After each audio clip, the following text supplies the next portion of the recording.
Hello and welcome to Deborah Hanson Read with Me. I'm Deborah Hanson. Today we're going to review chapter 22 and 23 of Chains by Laurie Halse Anderson. So these are just summaries, what I basically call in a nutshell. If you want to hear me read the entire chapter with commentary, you can find those on my channel. I have them for every chapter of the book, and I basically read them like I would read them in class. So I stop, I talk about things, and then I do a little summary in the end as well. But this is just a really quick, a couple minute summary. If you've got a quiz or a book talk, or you forgot to read, you forgot to do your homework, anyway, just kind of like gives it a little summary. Does not replace reading the book, though. Please have to say that. I'm an English teacher. It is really important to read the book because, of course, I'm giving you the highlights, but there's a lot of details that I can't cover in a 3-minute video.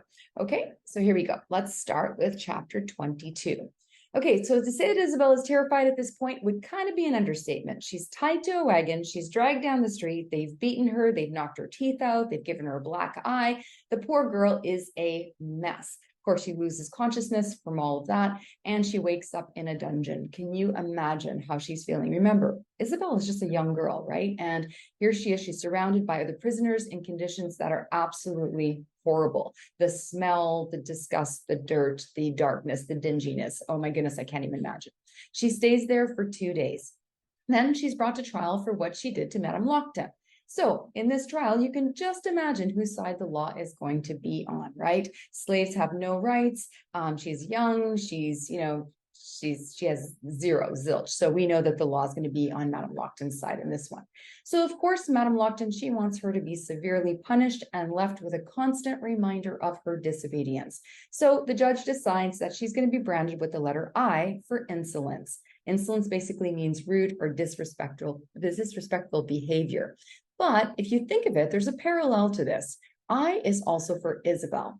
And to me, Laurie Halse Anderson chose this word on purpose because the I is also a reminder of who she is, that she doesn't lose sight of her goals, of who she is, where she comes from. Because you remember even Madame Lockton changed her name to Sal, right? Taking away that identity. But actually by putting the I back, she's actually almost returning some of her identity by saying, yes, you are Isabel. Yes, it means insolence, but it also stands for Isabel. Here's some quotes that you might want to use in a book talk or a paper, or maybe your teacher asked you to find some good quotes. My thoughts would not line up like good soldiers.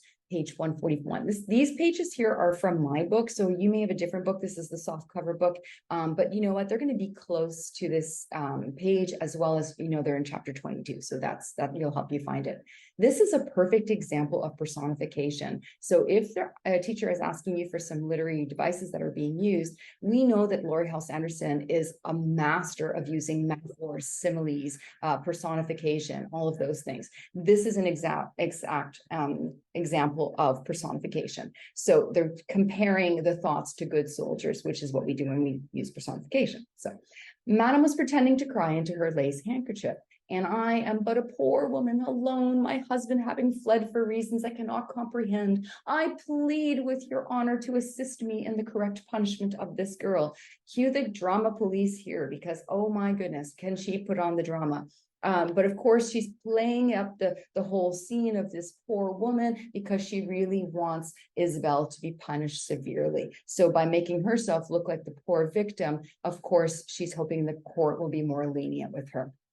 It's clear that the slave has violated the person of her matter, destroyed valuable property, and attempted to run away, all contrary to the laws of the colony. Both are on page 144. This is the response of the judge, and of course, it doesn't sound good for Isabel because he's basically quoting that she is done everything wrong. She is a willful girl, Your Honor, with numerous character defects. I believe a permanent reminder of this day might prove appropriate remedy. This is Miss Lockton also pleading with the judge to really not go easy on her. She's basically saying that she is not a really great person. However, we really know, if we actually studied Isabel's character, all the amazing character traits that she has. If you do have to do an essay on character traits, I do have a video on theme and character traits and everything like that. So you can listen to that. I'll give you some specific quotes for each of her character traits. I prefer the girl to be branded with the letter I for insolence. So this is again, Madame Lockton putting in her 2 cents of how she wants her to be treated. So be it, Sal Lockton, it is the order of the court that you be branded on your right cheek with the letter I in punishment for your crimes against your lady mistress. So Miss Lockton or Madame Lockton won, and Isabel is now going to be branded with a hot iron on her cheek with the letter I for insolence, or like we know secretly, Isabel, a good reminder of who she is. Now we're going to go into chapter 23 summary. So we'll start with just a little overview. Isabel is imprisoned in the stocks as the man begins to heat the iron for her branding. A crowd, of course, is gathered to watch this happen because, yeah, of course, you know, who doesn't love a good branding? Right, not. Anyway, so yes, there's a whole bunch of people who want to see this happen. She tries to distract herself by visiting old memories in her mind. She's thinking of her parents, Ruth, her time in Rhode Island, all the good times, right, before she actually got sold to the Locktons and started her life in New York. The hot iron burns against her cheek. Sorry, that should say cheeks, not cheeks. And she feels the unbearable pain. She imagines that she sees the ghosts of her parents, and that gives her comfort. And the tears that are running down her face soothe the burning feeling. So here she, you know, this is extremely painful. Again, we have to remember she's probably what, 12, 13 years old, and she's going through this unbearable pain. So she's finding comfort in her ghosts, her parents. Whatever you do, do not scream, he continued. That's what they want to hear. This is the man who's branding her. He's giving her some advice because, of course, these people ghoulishly are watching and they want to see her scream in pain, which, again, I just can't quite understand. But anyway, but we know that Isabel is strong. We know that she has this inner strength that is just beyond her years, right? I mean, she is extremely mature for her age. The man with the leather apron pinned my head against the wood. He stank of charcoal. I tried to pull away, but my hands and head were locked fast. The splinters chewed on me. Dandelions grew in the mud. Again, we know, here we go. Here's another metaphor. Laurie Halse Anderson, amazing with words. Dandelions grew in the mud. Just basically a metaphor that symbolizes, you know, resilience or growth amidst difficult circumstances. It's, you know, it's saying that maybe even though the situation is challenging, there's a glimmer of hope and beauty in the future. And that's the dandelions, even though we know they're weeds, they're still quite beautiful, aren't they? Page 148. The man pushed the hot metal against my cheek. It hissed and bubbled. Smoke curled under my nose. They cooked me. Wow, imagery here, right? I mean, Laurie Halse Anderson and her way with words, I absolutely love the way she words things. You can just basically almost visualize this happening and the pain that she's going through, and the fact that she's metaphorically saying that they're cooking her, right? I mean, again, the fire in my face burned on and on, deep through my flesh, searing my soul. Stars exploded out of the top of my head, and all my words and all of my rememberies followed them up to the sun.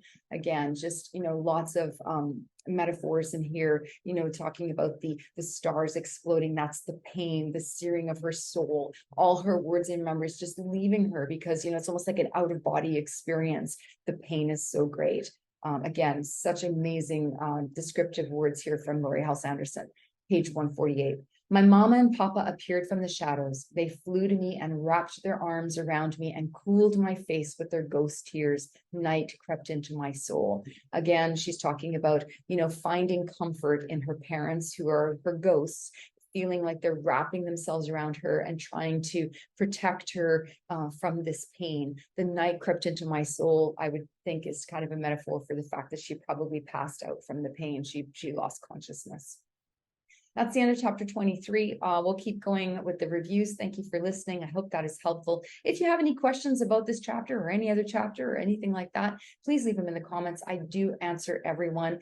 And if you could do me a favor and hit that subscribe button so that my numbers can go up. My students actually pay close attention to them, and we get really excited when they go up. So thank you so much. Have a great day, evening, wherever you are in the world. Here in the desert, everything is good. Thanks. Bye-bye.